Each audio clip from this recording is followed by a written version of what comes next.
Welcome everyone to the Ocean Rockstars podcast. I'm Tom Neymat. Today we have a very special guest, Dr. Sean Bolton, principal of Newport Harbor High School here in Newport Beach, California. Pleased to have you on the show today. Thank you. Thanks for having me, Tom. Thanks. Before we go into, today we really have a few questions to ask you about how you guys are dealing with the pandemic, post-pandemic, mental health, and fentanyl addiction and all of those types of things.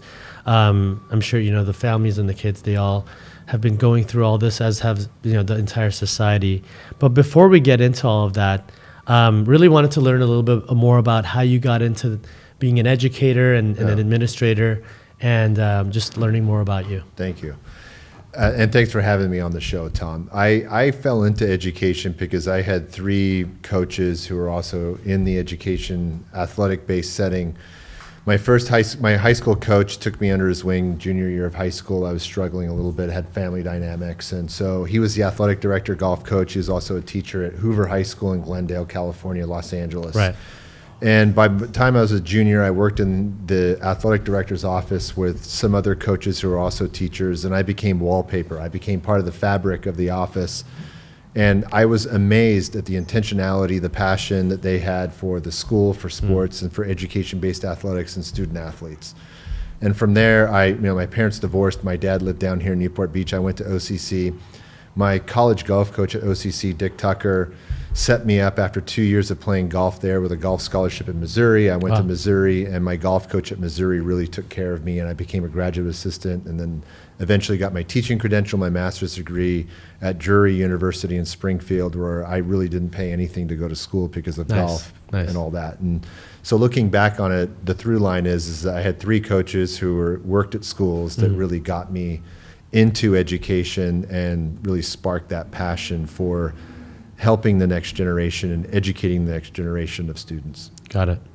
And then, based on that passion that you had, did you first start out as a teacher or administrator? How did you kind of progress in your career along the way? So you student teach. I started teaching, and then I started teaching history at Kickapoo High School in Springfield, Missouri. Okay. And the only thing I didn't like about Missouri was the weather, really. And so coming from Southern California, it's a little hard to get used to the Midwest weather.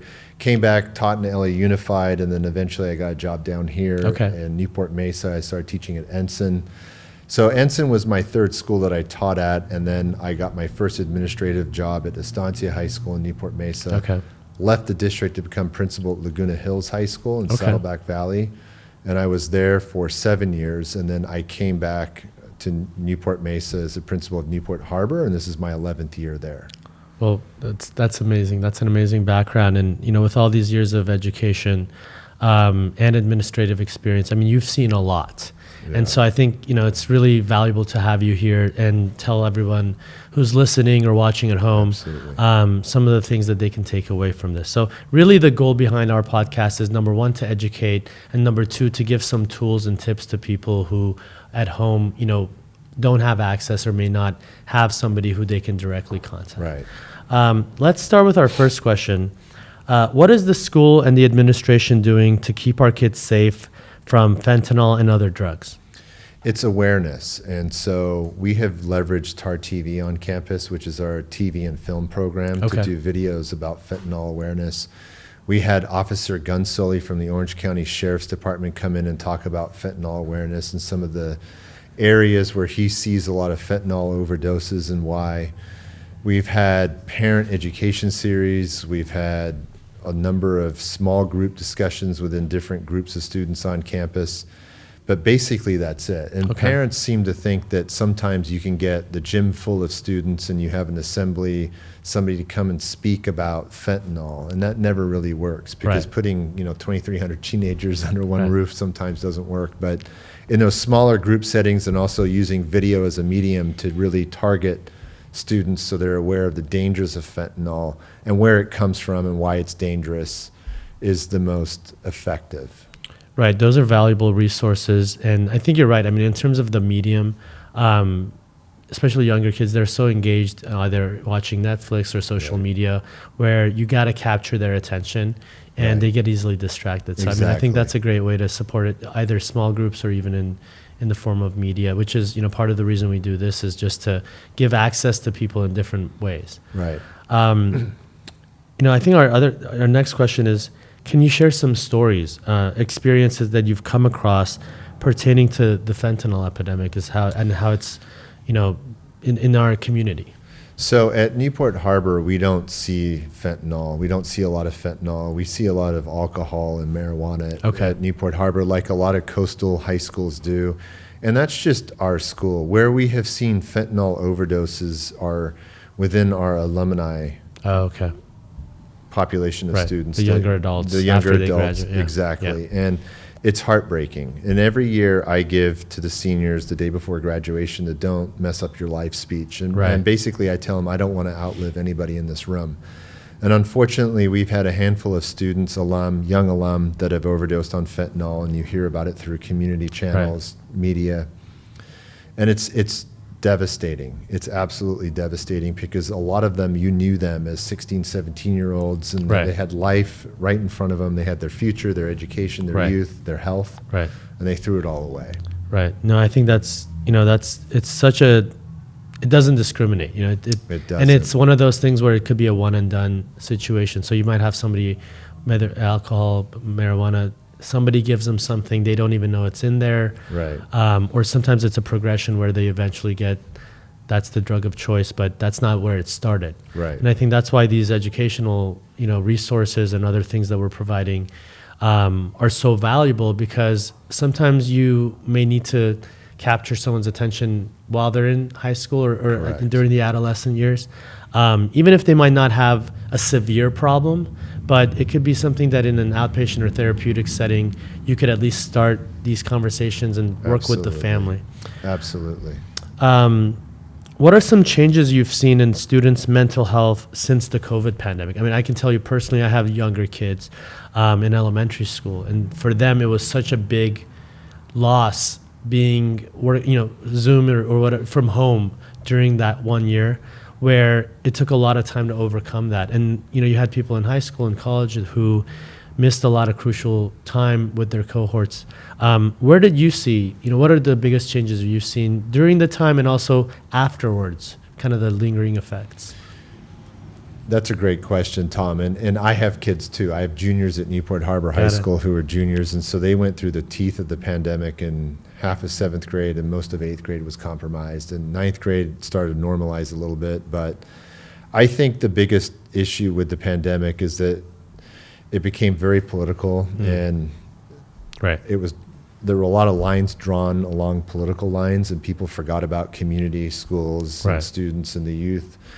And mistakes were made along the way, but that sense of community was a huge loss for a lot of students, and that contact they had with school, their friends, their teachers, their programs, their clubs. We didn't have drama performances, we didn't have athletic events, you don't have math class and art class and science class, and that in itself, I think people realized what school means to community, and it matters. It's public education in the United States has been the backbone of this country for so long that we've taken it for granted, and when it was gone for essentially 18 months in one form or another, it just destroyed communities, really, in a lot of ways. Not in the barbaric sense, but in that mental health space. It really damaged a lot of people, and coming back to and normalizing was very difficult. We're back to normal now. We see some learning loss.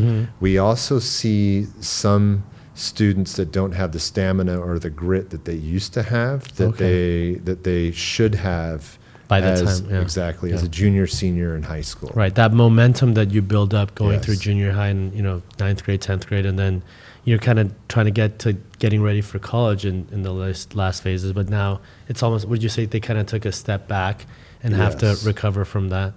Yes, and students, and I don't like to generalize because everybody's an individual, and students come in all forms, and we love it. And that's part of the joy of public education, is we open our doors to every student. But the fact is that you have students that by the time they're a junior or senior, they're expecting a break if they show up a bunch of times late, or they don't turn in their homework, and they want that no harm grading, that no harm attendance policy. And it's like, look, you got to work, you got to show up on time, and we're preparing you for life. You know? I mean, I think that's one of the takeaways I had, is just whether it's adults or kids. I mean, it was this almost laziness that was acceptable because someone, oh, you don't worry about paying your mortgage for a few months, or, you don't have to go to school, and whatever it was, that lack of accountability, in addition to the lack of momentum, right? And so, and you're right. I mean, every family is different, even within families.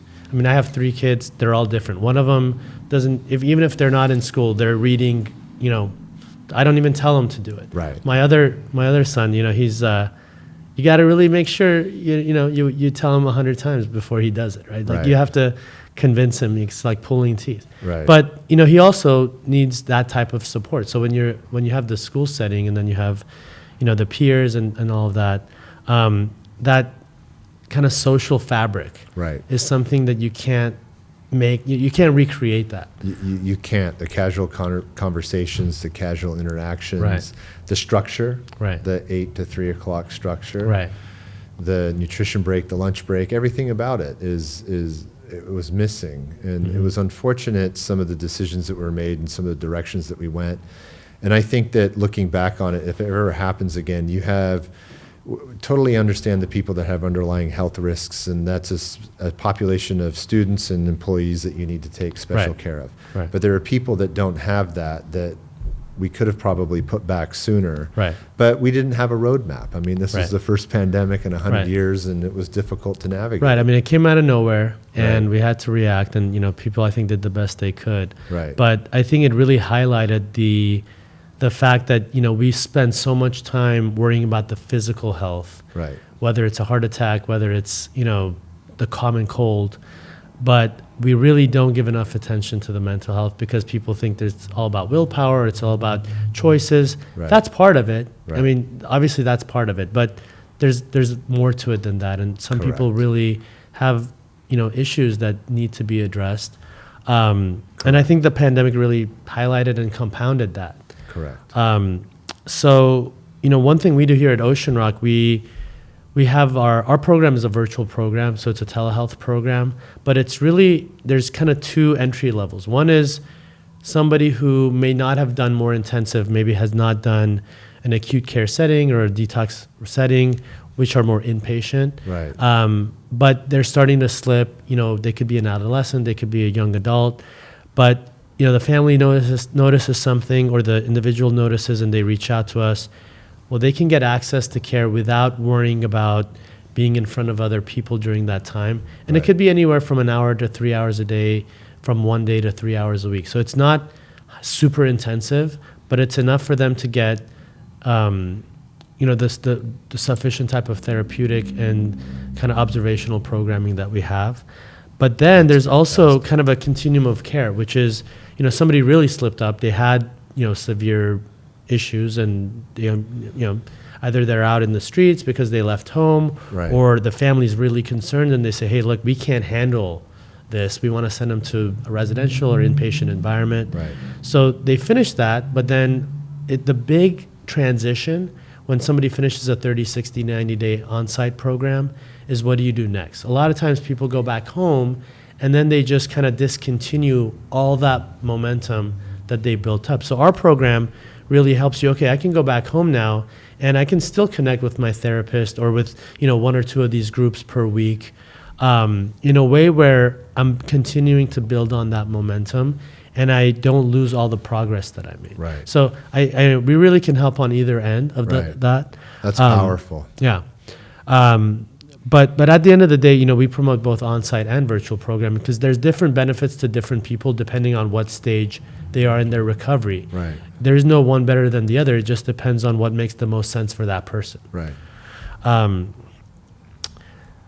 My next question is, in your opinion, I mean, what can parents do at home to support and educate their kids who are dealing with the current issues in our society around substance use and mental health? I mean, I think the big draw here is parents feel like they don't know what to do, and there's so much misinformation out there that they need reliable sources to kind of tell them what to do and where to look.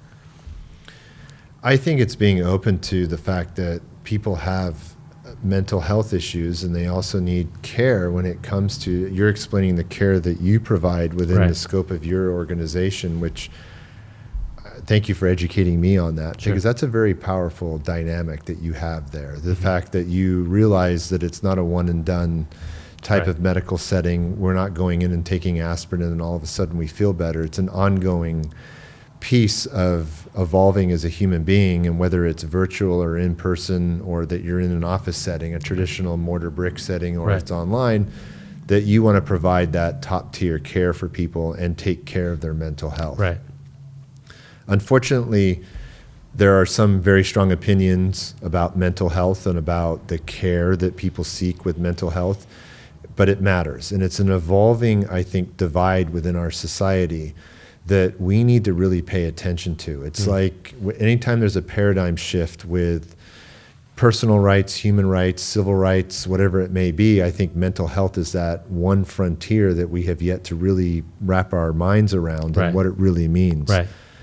I'm 51 years old. I came from that generation that you just roll up your sleeves Right. and you work your way Right. through it. Right. And unfortunately, that causes a lot of damage within family dynamics. It causes a lot of early deaths, I think. And I think that there's a lot of housing insecurity and homelessness that's created through the fact that there's undiagnosed and unchecked mental health out there. Right.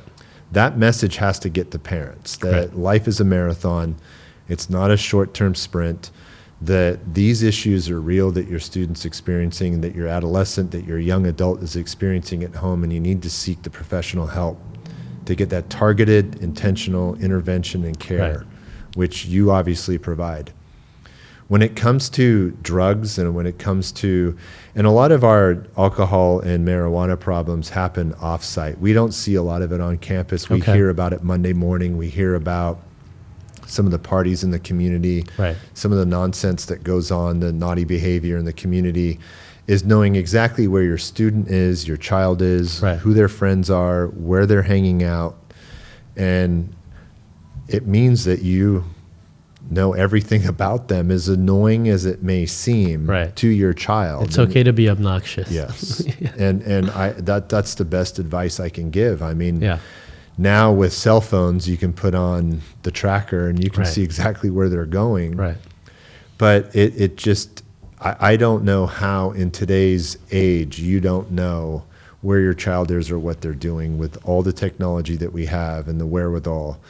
And I just think that some parents want to be friends more than they want to be parents or mentors, or just kind of draw that line in the Right. sand and say, you know what, you're not doing this. Yeah, I mean, two of the biggest things we talk about, because, I mean, in addition to the young adults and adolescents, I mean, we also have professionals, we have a professional track. We have, sometimes we're dealing with the parents. And so a lot of times when you have a family environment, you don't want to just work on the person who's dealing with the addiction or mental health, because if they're going home and you haven't fixed whatever's going on in the family setting, that's part of the problem. And so it's really getting the parents to buy in and be part of it, and almost kind of separately doing work with the parents and then doing the combined family work. So Right. it's not, everyone has to put in the effort. It's not just, well, my son, we give him all the resources and we have all these things set up for him. Well, that's part of it, but the love and the attention and the, taking the time out of your day to actually work on this together,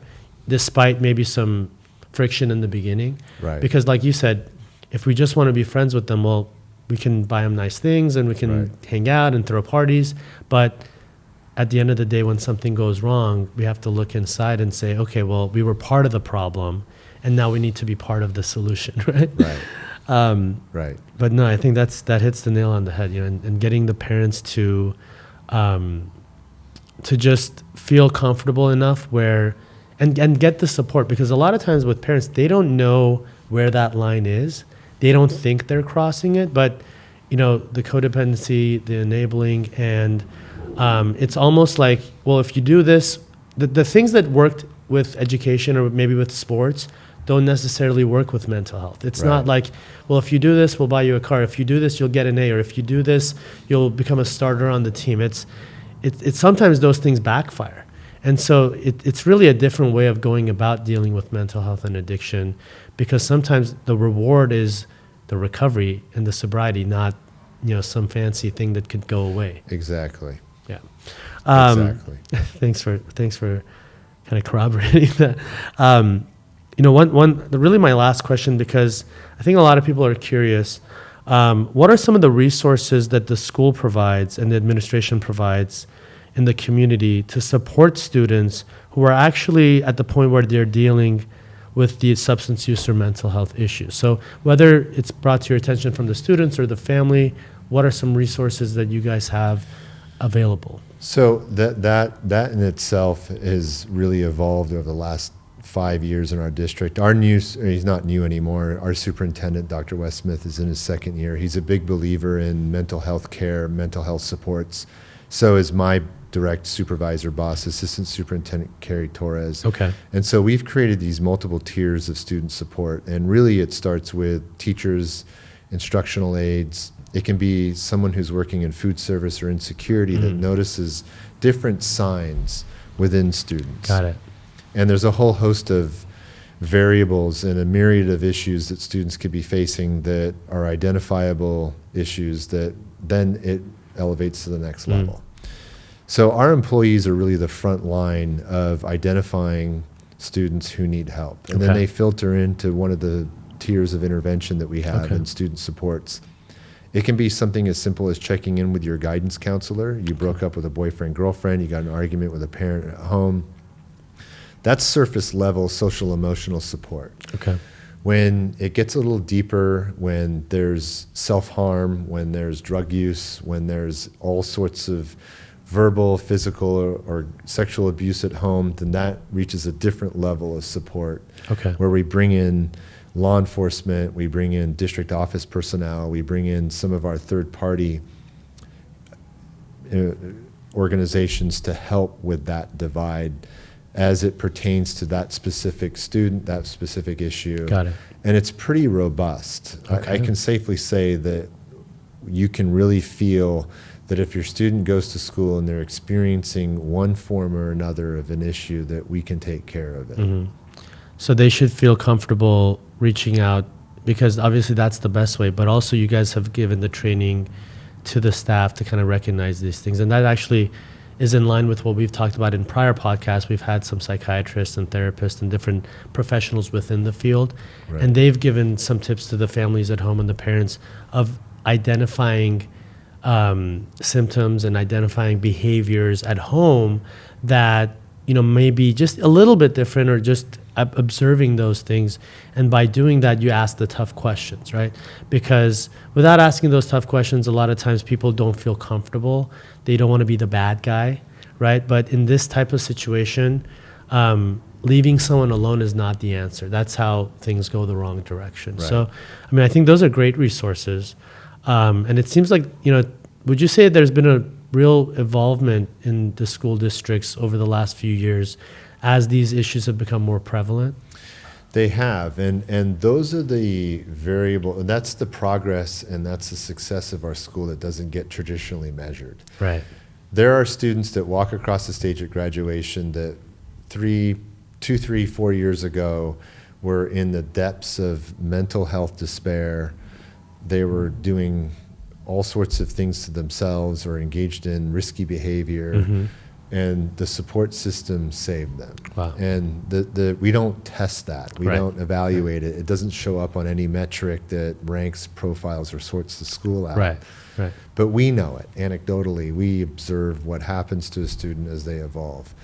There are some students that we just can't save, and that's the gut-wrenching part of this job. Right. And parents either don't want to confront what's wrong, students don't want to confront what's wrong, the generational trauma is just too dark and too deep. But as far as like school, if your child arrives at school, the see something, say something is alive and well. And that aspect of it is very healthy and it's vibrant at our school. And it exists in a lot of schools in America now just Right. because of what's happened and the Right. evolution of society. But unfortunately, there are human beings, and that's the complexity, that's the beauty of the human condition, is that we have yet to really solve some students' issues and getting them the help because the will is just not there. Right. Yeah, and it's an evolving field. So the more we learn, the more tools we can have. Right. But overall, I think you guys are doing an excellent job, and you've been there for a while, and you've just done a great job over there. Based on, I know people who go there and families who are in that area. I think that everything you've said today is really helpful for people who are watching or listening at home, because they don't know what's going on. Some people don't know. Then the more education and the more discussion we have, and I think that's really part of it, is whenever there's something that normally you want to hide, that's what we need to talk about the most, right? And I think mental health and addiction are one of the things that in the past a lot of people would just try to brush it under the rug. Right. But now it's become something that's people are willing to discuss and have these tougher conversations. And the dialogue is really important, because a lot of times healing comes through, the ability to discuss what you're feeling, right, and talk about it. And then talking is part of it. And then you have, other types of therapies where they're actively engaged in working on themselves. And then sometimes there's medication involved, and it's really a holistic effort, right? I mean, I think one of the things we really talk about is the holistic nature of it, because you can't just do one thing. It's not, okay, just go to meetings or just do therapy or just, play sports. You need to be physically, fit. You need to exercise. You need to, work on your mental health. And it's something that, ironically, the school has a system in place where you have physical education and you have, the traditional courses. But I think now you guys have added all these other resources so we can cover that, even though it's not a metric, right? And I think down the road, there should be some form of metric to gauge which schools are actually giving it more effort and are more successful. Right. But the fact that we're acknowledging it and doing the work, I think, speaks volumes about the progress we've made. But there's still a lot of work to go, right? There is. I don't have any more questions, but if there's anything else you wanted to discuss, if there's anything that you wanted to go over, anything at all, we're happy to listen. No, I think we've covered a lot. There's, again, I appreciate what you're saying, because we have freshman orientation, and then you have a group of parents that come in and they want to know, how many students did you get into UCLA last year? Right. It's right. Whoa, Right. time out. Right. And last year, every year really, we have banner years of students going into four-year universities, and that's kind of the gold standard, the hallmark of every Right. four-year high school is who went to Stanford, who went to UCLA, who Right. went to Duke and Harvard, Right. and so forth. Don't forget Berkeley. Berkeley. Berkeley is one of the golden Right. No, pots at the end of the rainbow Yeah. at Newport Harbor High School, Right. and we do send a lot of students to Berkeley. Got it. What I'm proud of is that we're getting away slowly from that narrative where we do have students that choose community college or a career or the military or the workforce, and we're starting to become very proud of those students as a community, Mm-hmm. that there is value in that. And I Right. do think that some of the mental health issues are evolved through the pressure that society and the families put on students, Yeah. that it's either a four-year university or you're going to be nothing Right. with life. And it's like Right. at 18 years old, that's really damaging to students. And Right. that aspect is, as you well know, is something that we're pulling away from and getting more into the mindset that as long as a student has great mental health, Right. eats right, exercises, Right. treats people well, that's a successful human being that Right. we've created together as a community, Right. parents, school, and all the other coaches and community members involved in that journey. That's what we're looking for. Right. That's our metric. No, I agree with you. And you build that foundation, and you can succeed whether you get, the degree or not. Now, obviously, if somebody wants to pursue, higher degrees and do all that, that's always been the trajectory that, our families and, a lot of families in these neighborhoods really strive to. Right. But at the same time, I know a lot of people who haven't done that and who are extremely successful, and sometimes even much more successful than the people who have. So how successful you're going to be in life is not based on whether you went to a school or you didn't go to a school. But it's those foundational tools of working well with others, being active, working hard, and really learning how to engage in a way where you're going to be a productive member of society. And I think that's ultimately, what you're saying as well, which is it's not about not striving for something. It's about leaving the options open and letting the kids know that as long as you have these ingredients, you will be successful.